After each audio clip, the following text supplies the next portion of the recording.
Hey folks, welcome back to the channel. Today you can see I'm here with a Buffy the Vampire Slayer themed hashtag, which I am elated for.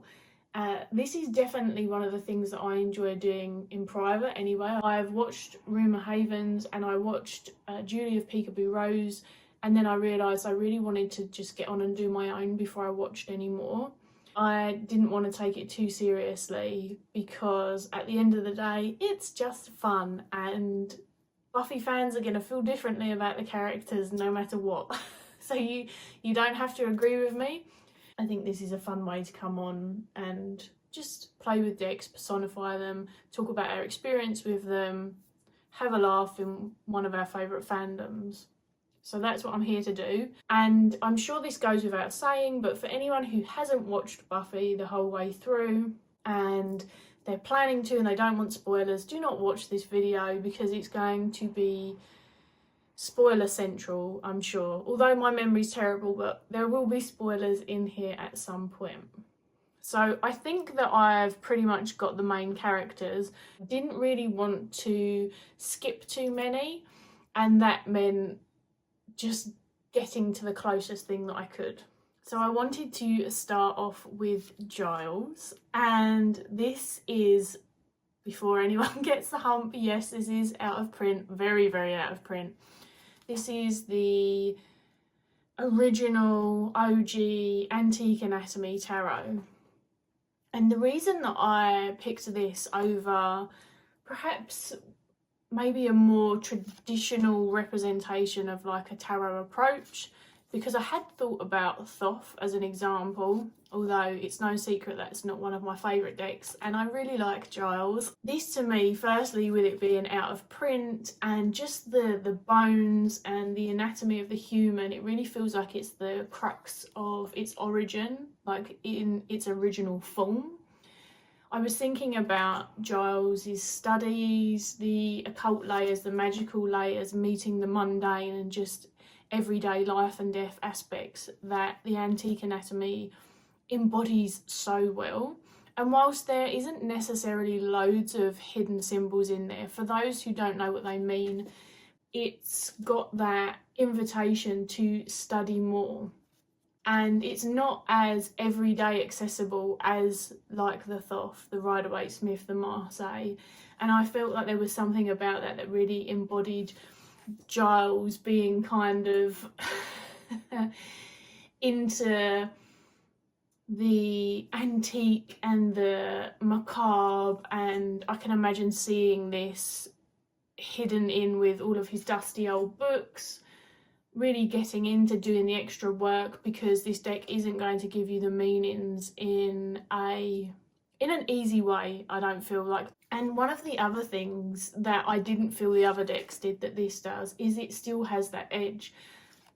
In my experience, aside from, you know, the very librarian aspect of Giles, you've also got the past, you know, which we find out about more of as time goes on.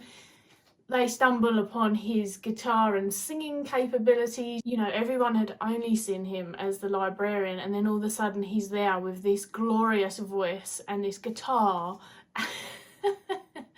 And all of a sudden everything changes. And there's a time where he kind of hooks up with Buffy's mum, Joyce, as well. I don't know, there's this trendy, edgy, other layer to Giles, and I think that this deck embodies both of those really well, rather than just going on the historic occult kind of vibe. So yeah, this is my Giles. Next is Buffy, and I've got two decks for her, and the only reason I've got two is because I really wanted to differentiate between beginning Buffy and end Buffy, but I really struggled with the first deck because I definitely see that whole Valley Girl, playful, sweet thing that Buffy has going on before she finds out, but also when she does, she really fights hard to retain that experience, and she does so without being soft, but there's definitely like an aesthetic and a vibe to that Valley Girl thing that she has going on. She's definitely quite perky and spirited in the early seasons in a different way. And the essence of that, the only deck that I could think of that was even mildly close was this, which is a prototype version of the Weird of Sarah Howard. And it feels a little bit like that to me. It feels a little bit beachy, it feels a bit more watery. It has a kick to it, but I don't know, it hasn't really been weighed down yet in the same way. And there's some kind of ideals, there's some cute girl shit going on in this, and I feel like this is definitely early Buffy stuff. It reminds me more of the age that she is and where she is in school. You know, she has to grow up pretty fast as it is, but this definitely feels like it fits that vibe more. Whereas later on in the series, I definitely feel that Buffy goes into the 𝗪𝗪𝗺𝗺𝗺, which is this deck, and it has that in the end being quite a tormented soul actually, because you know that shit just never lets up. She has to make decisions and deal with demons like no one else in the show, in terms of just sheer frequency. Everyone kind of faces something pretty horrific in the show, I find, but all of the extra burden that she bears, and even some of the decisions she makes to kind of take certain things on her own, some of the choices that she has to make in regards to like killing Angel, just deeply harrowing, bloodied stuff that she just keeps on doing time and time and time again. Also, there's something about her lineage as a slayer and the way that it's handed down, but also going to the source of it. You know, it's not pretty, it's not neat, it's wild, it's old. The 𝗪𝗪𝗺𝗺 feels like it has those same elements within the witch. You know, the less welcomed, less appeasing to the everyday public kind of vibe to it. This very much is a leader of the path, and it's not that there aren't other factors or influences involved, which again Buffy sometimes, she doesn't always realise that they're there or doesn't want to always acknowledge them and wants to go out and do it on her own, but they still exist. And that's very much the witchy vibe that I get from this. It's kind of has this real origin of witch path feel, and yet we know that it still came from others before. And it's quite a dark and twisted deck, and she has some really dark and twisted times, so I think understandably she can become a bit jaded, and there's something about that makes it stand out and have a certain vibe that nothing else has. And that's very much the 𝗪𝗪𝗺𝗺 for me. Next up we have Xander, which I didn't think I would have a deck for him. I had considered the Pokemon Tarot, but it was too nerdy, too cute. And then I thought, of course, the 𝗪𝗪𝗺. And this one in particular is the Pip edition, which makes a difference because that was what was really Xandery about this deck for me. It's cheeky, it's funny, it has that kind of clever, sarcastic thing going on, and yet there's still an element of street smarts. Like, it's still a tarot, it still has the ability to grow and develop over time in your practice, but it's odd, it sticks out from the crowd, especially in this colour. You know, there isn't anything that doesn't kind of just seem a little peculiar about this deck. I think someone else had said like this is kind of a Monty Python vibe, and you either get it or you don't, and that's how I see, you know, he wants to be taken seriously, but he's also not desperate to just be serious all the time. It's not his default positioning, and also even though he's in this really otherworldly group, it's not the same mystical, magical vibe that he has going on. You know, he's a human, this to me is human humour. It doesn't feel as otherworldly as the Deviant Moon Tarot did to me, which was edgier as well. It had that like steampunk thing going on. I'm not saying this couldn't be, or I don't work with it like that, but it has just something very him about it. Like there's a potential to push through the initial experience of this and traverse into other realms, but it's not its representation. Also, this is a very like solid friend deck for me. Like it's out on my altar all the time. It's a really good deck for balancing out edgier or darker decks with just a little infusion of humor, and then it works naturally with softer decks. Like it goes with anything. You can put it in and it will adapt, and I think he's pretty adaptable. There's a lot of character growth throughout the show in general, I think, with pretty much all of the characters, and so picking one deck for any of them was really challenging because of that, and it's also why I've got a couple with 2 decks. So now we have Willow, and in honesty I had 3 decks for Willow, and I was like, come on now, because in the very beginning Willow is very like pink pastel fluffy, but I wanted to be somewhat concise. And so this is the 𝗵𝘁𝗿𝗄𝗺 Oracle. I think I've said that right. Here's the book.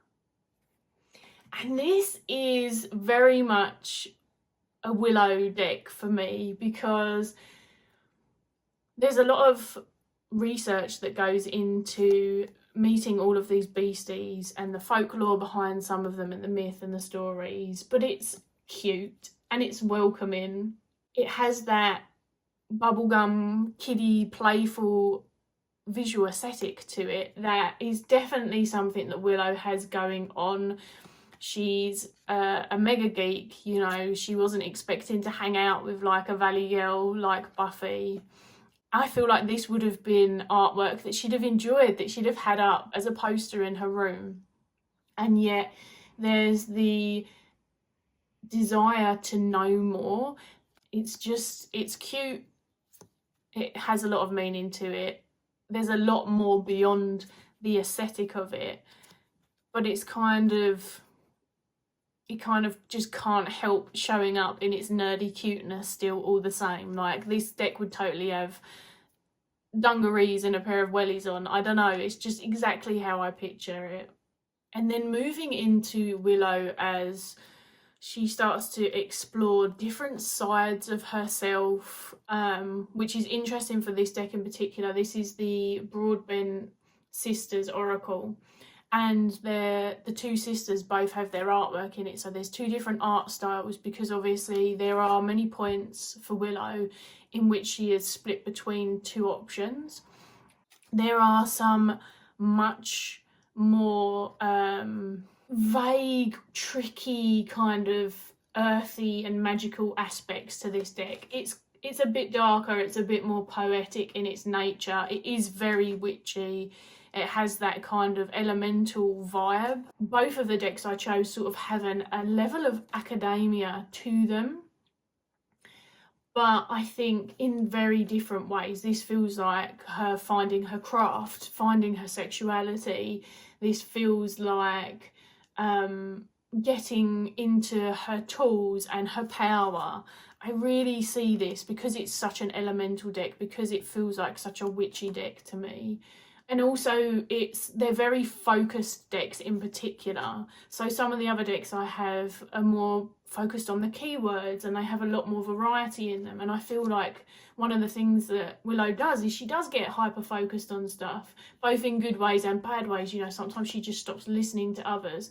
Also, it's like a get into the thick of doing the work.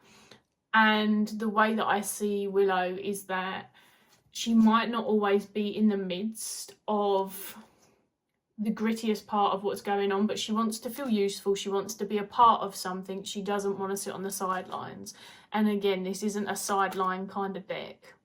There's a lot to explore here. And because it is abstract, a lot of people have said to me they really rely on the guidebook, and then they go to the guidebook and they're still left a bit confuddled. I don't think it's always easy with this deck, but it's worth it, and that feels like her path to me as a whole. Keeping the ball rolling with a pretty abstract one, but stay with me. This is my Cordelia deck, which is the Compendium of Constellations.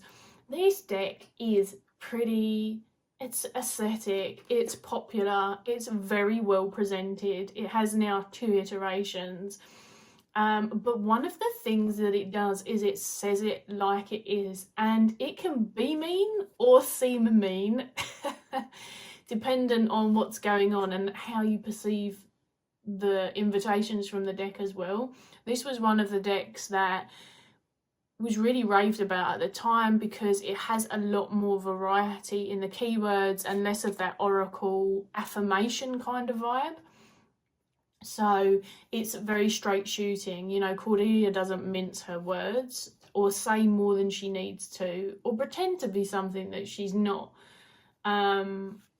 I feel like that's something that this deck does, you know. There's no softening for the comfort of others, despite looking really cute from afar, maybe even perhaps seeming like a little vain. It's really able to hold its own, and I feel like that's a Cordelia thing. It's like, don't assume she can't hold her own, like fuck around and see. It will come through. She will come through. So there's this bold, in your face demeanour, and because of this, one of the things that they have most in common, and obviously this is in my practice, but I know a few friends who definitely had this experience with a compendium before me as well, is that Cordelia fares far better at having difficult conversations with people than so many others who would shy away from it.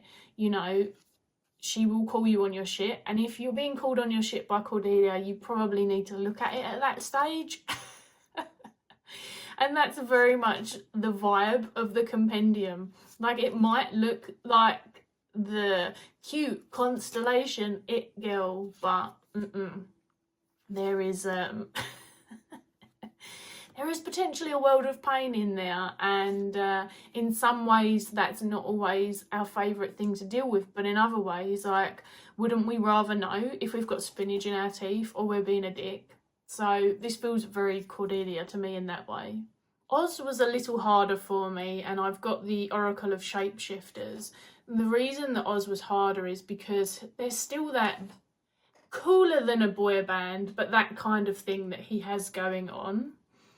But the reason that I chose this deck is for the long-term companion vibe. Also, its actual representation, which is really interesting because it's not an animal deck per se. There are repeating animal characters in it because of that. It's much more living to its own drumbeat, which is something that Oz does really well. It's kind of has that teeny heartthrob. I don't know, it will hold your hand and help you through the more naive aspects, and it doesn't sweat the small stuff, but there is a bit of an edge to it. It's like meeting Oz on the wrong night, you know, full moon, bad time. There is that in here, but it's way softer than any of 𝗵𝘁𝗍𝗄𝐿 Cavendish's other decks with Jasmine.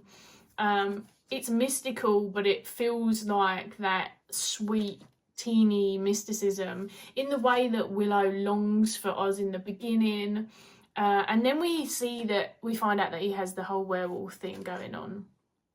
And I think that the combination of the two, but how he eventually learns to be with that, definitely feels like the combination of these individuals where it's often not about them as a separate entity, but as about sort of working with that in spirit. It has this kind of embodiment element to it that definitely feels like a werewolf shape-shifting vibe to me. And of course, shapeshifter is right there in the title, so tiny bit on the nose, but I hadn't actually thought about that until just now.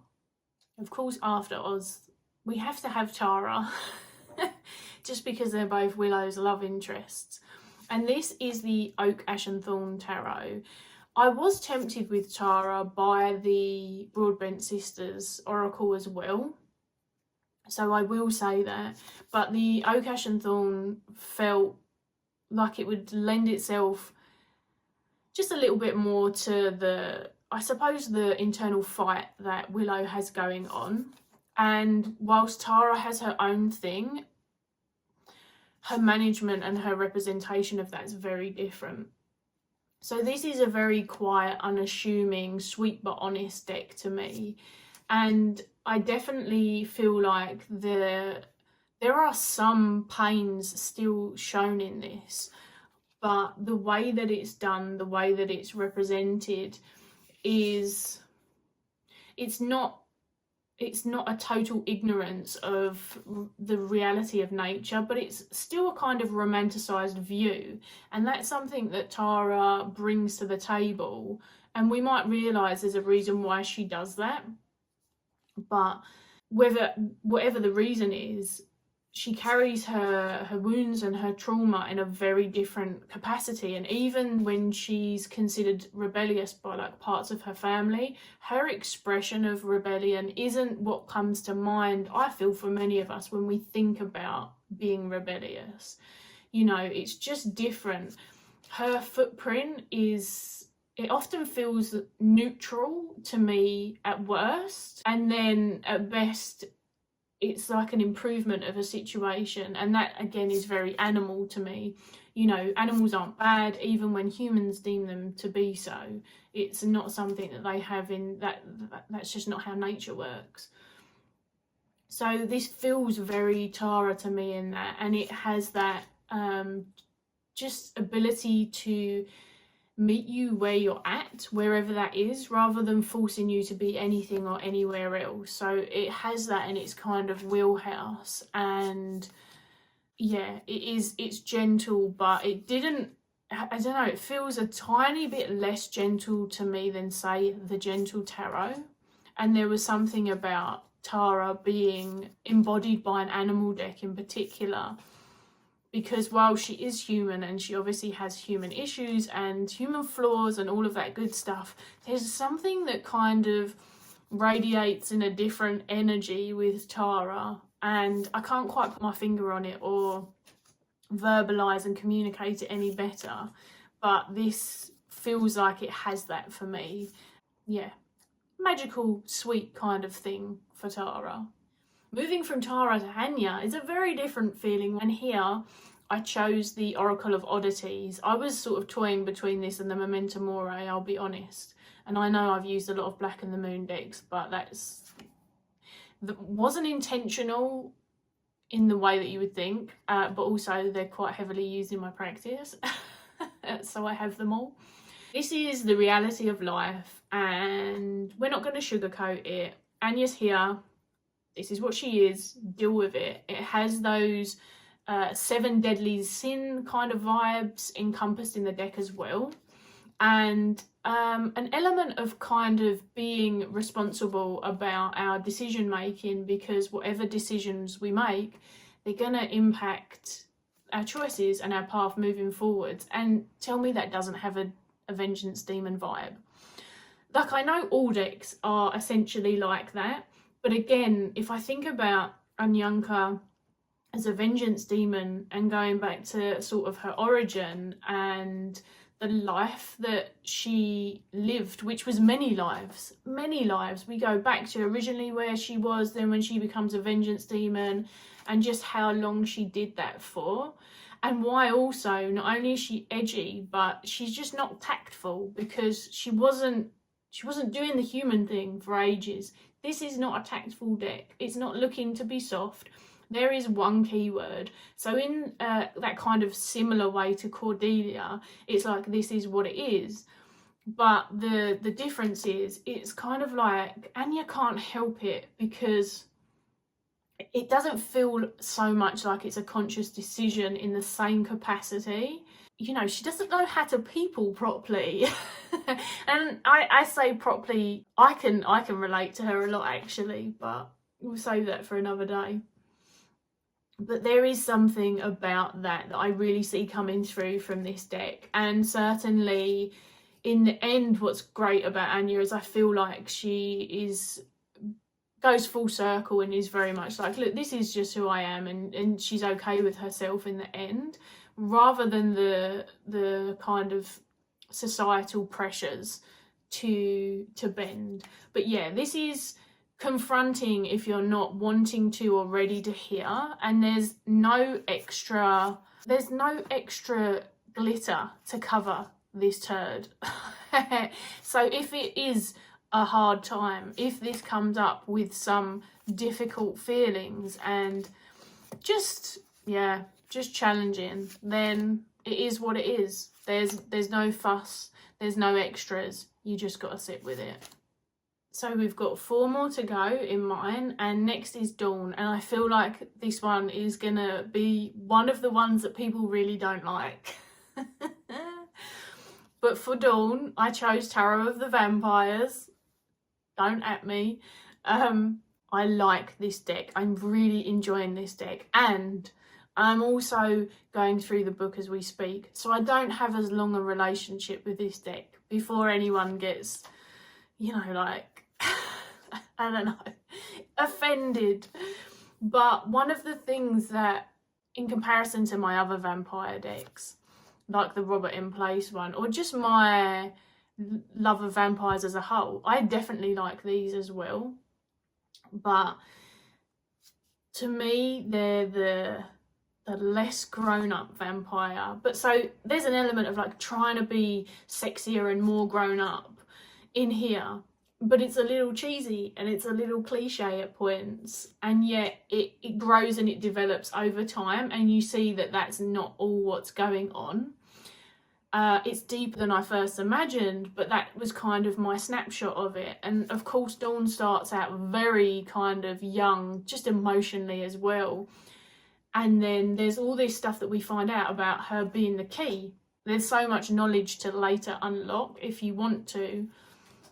That's kind of the way that I relate to it. It's like we've had this very twofold relationship where I looked at it for a long time and just laughed and thought, oh, just the fucking cheese of it, seriously.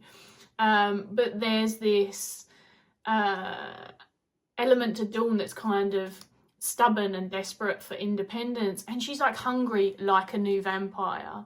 And there is a lot of new vampire energy in this to me, in the way that it's like they've always got blood dripping down their mouths, you know, they've never wiped their mouths, which makes me think of the insatiable kind of newborn vampire energy. They're just thirsty for more. And yeah, it has a very like late 90s teen vibe coming through for me for some reason, and I can't quite place it. Perhaps I'm thinking of myself just pre-teen during the same era, but yeah, this feels like Dawn to me, and there's so much more to her, and she develops quite significantly, I feel, in terms of character. And like I said, this deck for me was, I owned it once ages back, although I didn't have the book either, and it was like, oh, I can't with a cheesy romance vampire novel. And I really love this. There is quite a bit to it, but I am not going to say I still don't think it's that as well. I think it does both, which is fine. There are reasons I have picked the Fallen Angels for Angel, because I wanted a little bit of Angelus in there as well. I couldn't pick 2 decks. I needed the other one for Spike, and to be honest, I don't have a lot of the historical type vibes that I would want to embody that energy anyway. I feel like it's missing actually in my, because that is something that I enjoy, dependent on the coloration and art style. But one of the reasons that Fallen Angels felt like it was him is because, you know, the good comes with the bad and vice versa. Something about this deck is there is equal potential for both. There are so many challenging cards in here, and yet there are some really celebratory, soft, sweet, tender terms as well. And it is that fallen angel. It's like, you know, they're living the demonic lifestyle even if they weren't originally. So there's that kind of thing to it. In terms of the artwork, it has this, I'm sure you get cemetery styles like this now, but there is something particularly older cemetery about it, a little bit more extravagant than we are perhaps at least locally now, with the stone and the architecture. That is the closest thing I could find that sort of harkened back to his past self and era. And the vibes of, obviously, the graveyard is where he often places himself in these spaces, whether he's angel or angelus, you know, he separates himself in a way more than the others. There's this kind of powerful raw animal vibe thing going on in this deck, and yet it's met with this sullen, repressed grunge kind of place, which genuinely he's placed into by the layer of having the memory of what he's done through his soul, and the torment that sort of forces him to face when he's angel anyway. Has that kind of teen angsty emo vibe to it that I don't want to play it down either, because when you're in that, when you're a teen, everything feels so strong and yet it all looks so sulky. But on the flip side of that, when we look back, sometimes we realise how much some of that was downplayed, and there was an impact. And I just feel like the grungy vibes of this embody all of that. So it wasn't just because it's called Fallen Angels, but I hope someone else picked this for him. I don't know. Perhaps people can't see it. You have to tell me. This is the one I'm probably most curious about. Now we've got Spike, and I think Julie chose this deck for Spike as well. This is Murder of Crows, and this is the limited edition one. So it's very sizey, because I know Julie added the red on hers, which was a great idea because it's not abusing her hands. But there was something about this being the limited edition one that felt like a fit as well. And I know that there's a lot to Spike, but he's kind of this downtrodden, punk, bloodthirsty party boy who just deep down wants love. That's how I see him. He's a bit of an edgelord, right?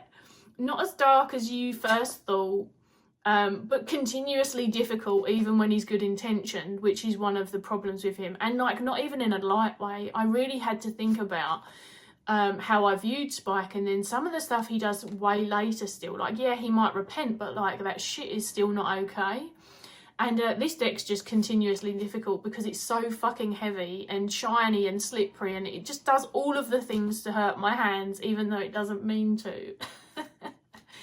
And that is the limited edition for you. I think as well there's this element of it really trying hard, like to lean into that sexy kind of lusty just way of being, so that he can attempt to suppress the more vulnerable aspects of being quite the lover.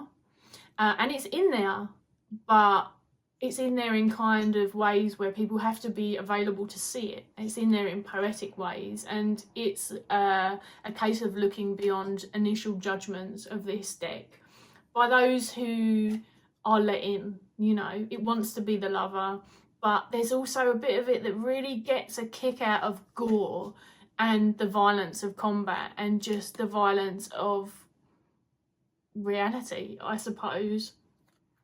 Yeah, this is I don't know, this over-the-top Billy Idol thing that he has going on definitely feels like the excessive additions to the limited edition of this deck in particular. Like, why did it have to be bigger? Why?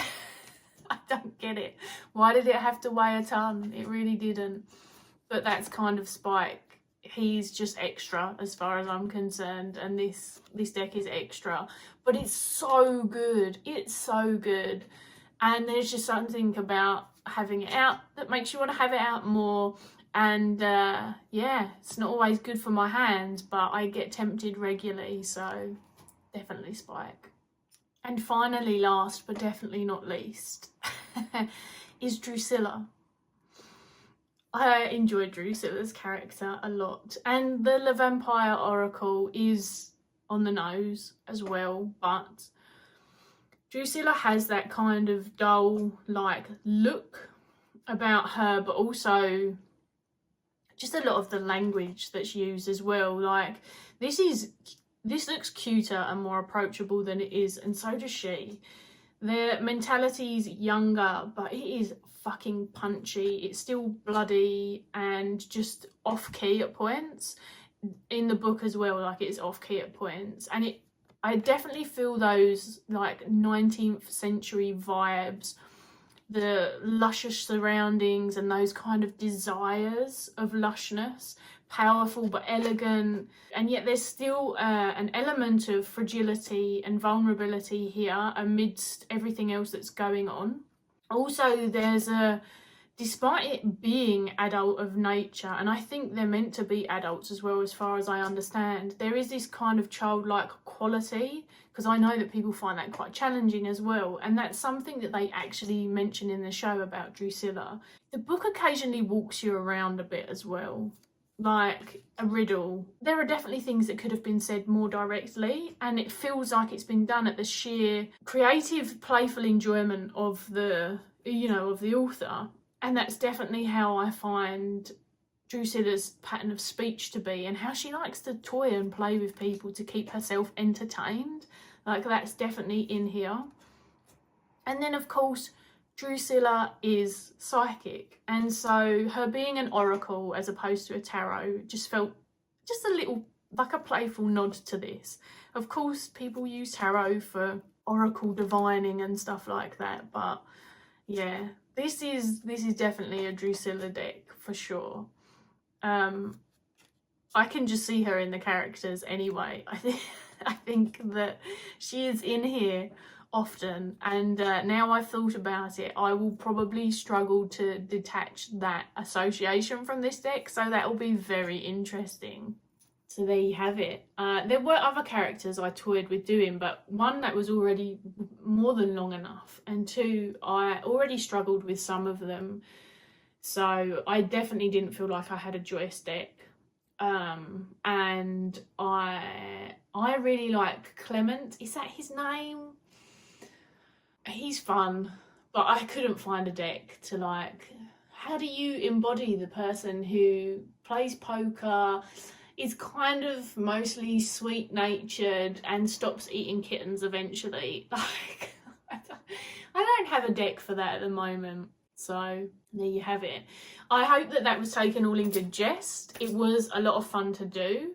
I am definitely gonna regret missing out things and feel like I should have prepped for it properly and all of that stuff, but I just wanted to jump in, so hopefully it's still fun for everyone, and I'm looking forward to watching other people's now.